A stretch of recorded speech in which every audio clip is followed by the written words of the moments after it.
What is up, team? Oh, what is up, team? A loop job there. Welcome back to the Red Storm Rap Reaction Podcast. Cole, are you surprised to see us back so soon? No, never. Rick Pitino keeps us working hard for our money. Yeah, the little money we do get, the less than 1 week since the last commitment, another 4-star recruit, this time to the tune of a 7-1 center. St. John's gets a commitment from Khaman Maker, 7-1 center, 4-star recruit, Rick Pitino, wasting no time, bolstering this three-man class for 24 class that has really laid a nice foundation for the roster to come and perhaps allow Rick Pitino to be patient in filling out the rest of the roster.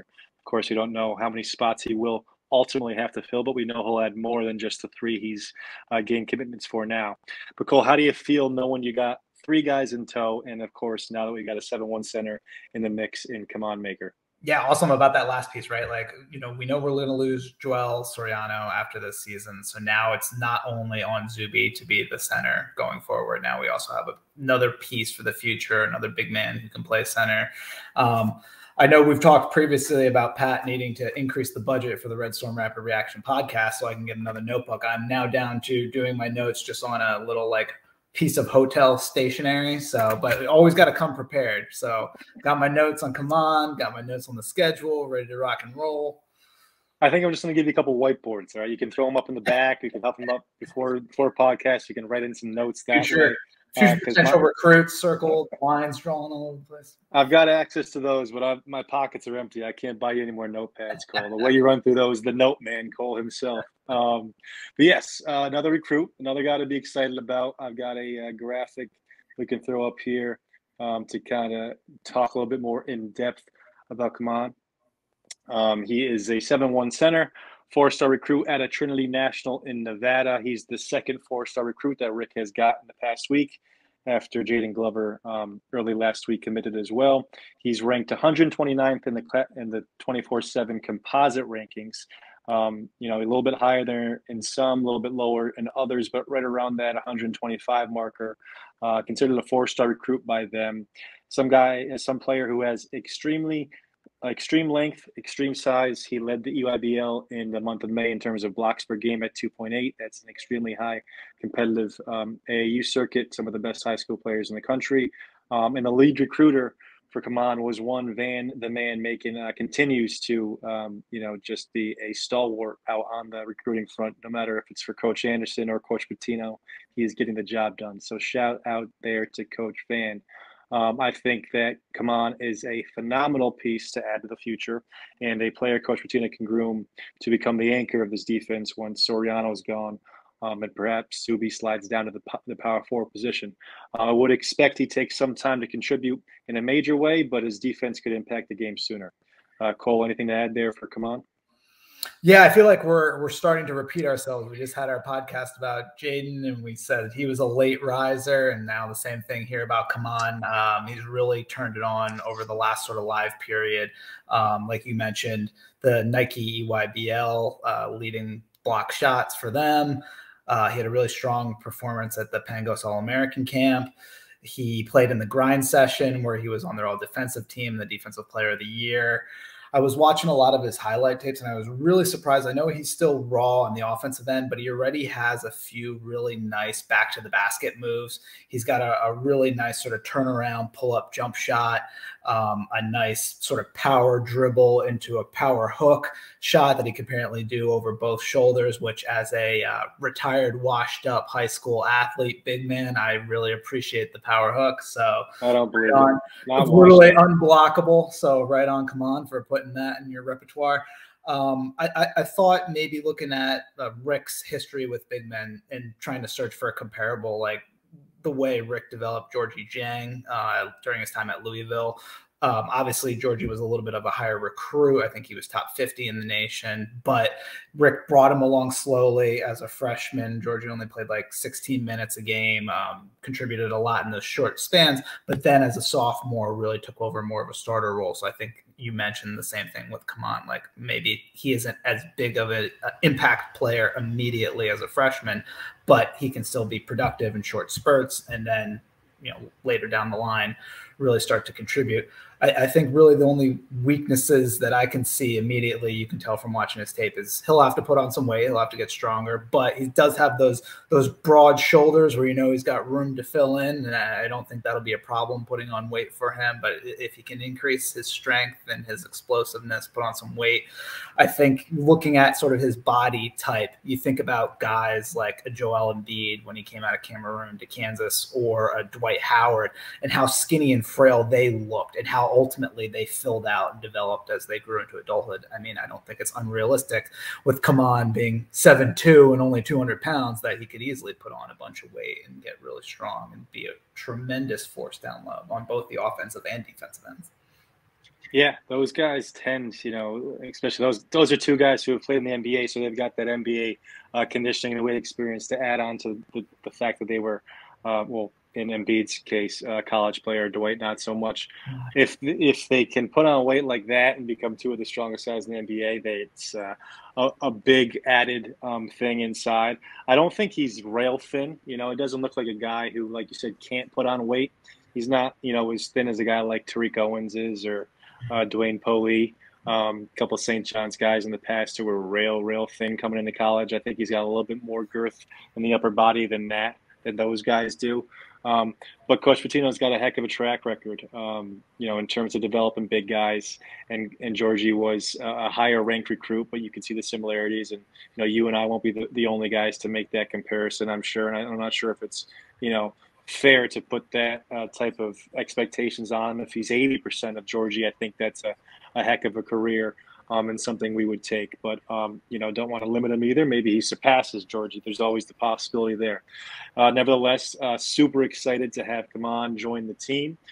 He now joins a pretty large group of underclassmen and recruits to come who will be at St. John's in the years to come. Obviously, we're excited about next year and the year after that, but it is exciting to see how these rosters might transpire and come together as the years go on. I got a little diagram here of some of the players that are on the current roster who have eligibility past these next 2 years, just so you can get a look ahead. Not to look too far ahead and forget about the exciting season we have right around the corner. But here's some guys who are here for not only the present, but the future as well. 3+ years of eligibility left. Of course, we've got the 3 recruits we've talked about so far this year coming in the class of 24, and Khaman, Jaden Glover, and Lefteris. The 2 freshmen this season in Simeon Wiltshire and Brady Dunlap, 2 guys we're really excited to see play this year and the future years to come. And then the sophomores as well, part of this transfer class, RJ Luis, Zubi Ejiofor, Cruz Davis, Sadiqo Ayo, and Drissa Traore, a Mike Anderson recruit who has redshirted the season and still has 3 years of eligibility left himself. I think this is a group of players that range from, you know, contributors to potential stars. I think it's got great balance in terms of positional versatility and, you know, some defensive versatility, some size all throughout. Pretty much even the guards have quality size. You've got centers, forwards, wings, shooters, guards, scorers, playmakers, role players, kind of the whole deal here. And you can see how this lays the table for Coach Pitino to go out there and kind of hunt the particular player he wants, maybe the big game players, if you will, to solidify this roster, nail it down, and get that high-end talent to join what looks to be, you know, if we are looking ahead, a really good balance and potential nice base to build on.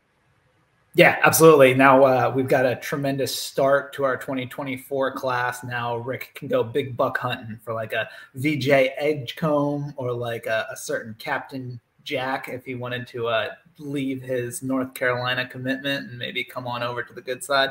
But to your point, I think it's such a tremendous group already to have for the future. Obviously, we're tremendously excited for the 2023 season, but to have players on here that Rick is already just absolutely raving on, like a Simeon Wiltshire or a Brady Dunlap or an RJ Luis or Ejiofor, mix that in with the incoming freshman class and a great other foundational rotation pieces and the rest of the roster. I just think it's a tremendous group that we have so much to excited to be about for the present, for this upcoming season, but also for the future as well. So, yeah, I mean, obviously we lose some high-end talent from this year's roster, and, you know, it's reassuring to know, even when we lost 12 guys this year, St. John's didn't fall off a cliff. If anything, they were rescued by Coach Pitino. So it's not even like you'd be worried about having a bunch of spots to fill, but it is nice to have that continuity. I think it was Brady Dunlap that mentioned in one of those weekly videos that St. John's is putting out, which is great stuff,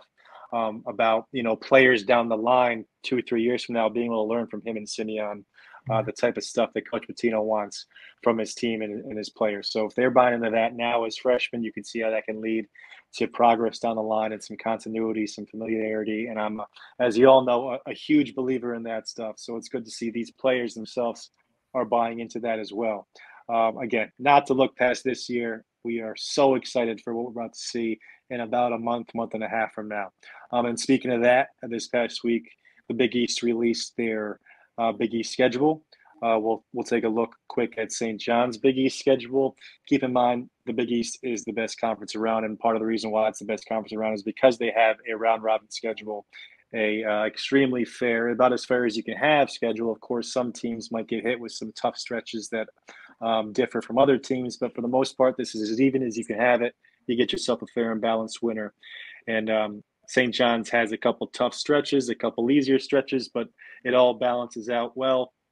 They open up their season with a home game against Xavier, a nice game, not a DePaul or Georgetown at home where you feel the pressure where you must win because they're a team you got to beat regardless, and it's not a Nova or UConn, a team at home where it's going to be a really high tough game where you think even if we play a good game we might lose. Xavier this year is a team I think on our best nights we should handle. And maybe I'm getting ahead of myself there, but with their injury struggles and with St. John's being in the place they're in now with a heck of a roster and a heck of a coach on your home court, season opener, obviously will be amped up. Sean Miller's going to need 6 or 7 towels for that one, maybe just the first half alone, and the sweatbox that is Carnesecca Arena.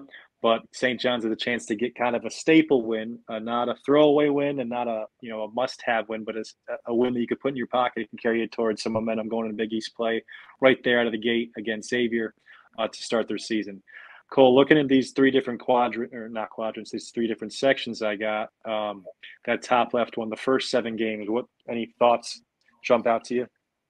Just what a raucous atmosphere that Xavier game is going to be in a sold out, jam-packed Carnesecca Arena. I almost want to feel bad for Sean Miller, but I don't. So I was kind of surprised with the at Villanova game. Villanova released their schedule, and they're playing a lesser amount of games at the NBA Arena in Philadelphia, the Wells Fargo Arena. So that is not going to be in Philly. That'll be at Finneran Pavilion on campus, which instead of being in a cavernous, lame NBA arena that is the Philadelphia Arena, they'll instead have it in like one of the most beautiful on-campus arenas that gets absolutely crazy. Okay, Philly guy, I'm not. I'm excited personally because that's about a 10-minute drive from here, so it'll be an easy game for me to check out. Well, you're Cole. But yeah, maybe getting a little bit ahead of ourselves, but I think the mid-January to early February, sort of 6 games of Murderer's Row, of the at Creighton, at Seton Hall, MSG for Marquette and Villanova, and then at Xavier, and then MSG again for UConn. I think that's really could probably make or break our Big East conference slate. Looking at those 6 games, you hope you have to take the Seton Hall game. You hope maybe you can get 3 out of 3. Maybe you're doing cartwheels if you get 4 out of 2. Like even you can't be terribly upset with 2 and 4. I think that'll really make or break our tournament eligibility, how we perform there. Yeah, it's tough because this year St. John's, with the staff and the players they got, at each game in its own game, you look at it as not a daunting task, a game you could go in and conceivably win each of them. But then you start thinking about the possibilities of back-to-back road games, like you said, at Creighton, at Seton Hall. Not easy places to win on the road, and you could very easily play well and lose both those games. And then you got to turn around and have 2 home games. Now you feel the pressure. Those 2 losses mount up. You got to take care of your home court. It's against Marquette and Villanova, perhaps the class of the Big East, and you slip up there, you could play well and lose there too. So, that's the glory of the quality basketball conference. And, with this year, the glory of having a coach that can prepare a team to forget about the losses, don't look far ahead for the wins, and just play the guy in front of you. And, we're going to have to trust those guiding hands of Coach Pitino, those birthday hands, we should say. Happy birthday to the one and the only Coach Pitino, our savior at this point. But yeah, that middle seven, that part of those 6 games you mentioned, but the middle seven, you get 4 home games and 3 road games there. I'm talking about the top right square. And, you could go 4-3. You could easily go 3-4. I think you could conceivably be 500 coming out of those, the first 14 games. And then you finish with 6 games that are very, very winnable. You could get hot and rattle off 5, of these 6 games and put yourself in a good position going to the Big East tournament. But, as you had mentioned, Cole, to me previously, who knows how much these games might win in terms of NCAA metrics, in terms of really, putting a stamp on your resume. It's hard to foresee, if that Seton Hall game or those Georgetown games will mean anything more than just a win in the column, or they could be, tier 2 wins that don't do anything in terms of bolstering your resume. That's the only concern, right, with the back end of the schedule is if we underperform, as none of us are expecting for the earlier part of the season, then and we're relying on these last 6 games here to get us onto the bubble or get us squarely into the tournament. Really, outside of that Creighton game, is there really any signature win that you can add there late in the season? And I don't think there will be, but right. Who knows the Big East? You never know. A team that's going to come out of nowhere and overperform on expectations. Right. And 500 in Big East play for any stretch of games isn't bad. I mean, those first 14 games, you're 7-7. You played some good teams. You beat some good teams. You played some good basketball. And then you could, like we said, make that win-loss record look a lot better. And I think we're going to play a good enough out-of-conference schedule and hopefully pick up a few of those wins where we're not biting our nails, worrying about RPI or whatever metric we're going to be used to get into the tournament brackets.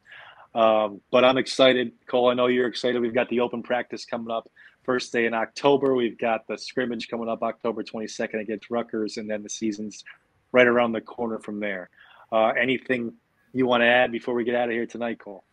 Dude, just can't wait for the season to start. I'm sure based on recent accomplishments of Rick Pitino that we'll be having another emergency podcast in a couple days. So I'd like to say that we'll talk again as the season gets closer, but I venture to guess we'll be talking about recruits or something that we're not expecting anytime soon. So, but just literally can't wait for the first game. Can't wait to see Rick Pitino in a all white tuxedo with a red tie and a little St. John's pin on the lapel and it's coming. Officially be our coach, and to hear that New York fan base that's been starved for a real college basketball winning program, and to finally get to give it to them and for it to be our university is going to be the sweetest thing. So cannot wait. I am absolutely so excited. Like you said, Cole, it's right on the corner, and he's got that suit ready. Just a matter of if, not when he pulls it out. I like to say thanks to everybody for tuning in and listening. The YouTube numbers are, they've been phenomenal over the summer. That's a big credit to Coach Pitino himself and the success he's done. But thanks to Cole for coming on here and bringing the hundreds of rabid fans that he's got in his back pocket. Thanks to you guys for subscribing, for commenting, for liking the videos, providing your input, whether good or bad. We like to hear it. We can stand up and take that stuff. So I appreciate it. Go listen to Dave's podcast. He just put out that nice interview with Sean Evans, Eye on the Storm podcast with Dave Barev. I had a nice interview previously with Dennis Jenkins as well. Just a bevy of St. John's content out there for you guys to get you ready for the season. And it's right around the corner. Cannot wait. For Phil Mazzari, this has been Pat Kane. That's Cole Otshaw, the Red Storm Rapid Reaction Podcast. Peace.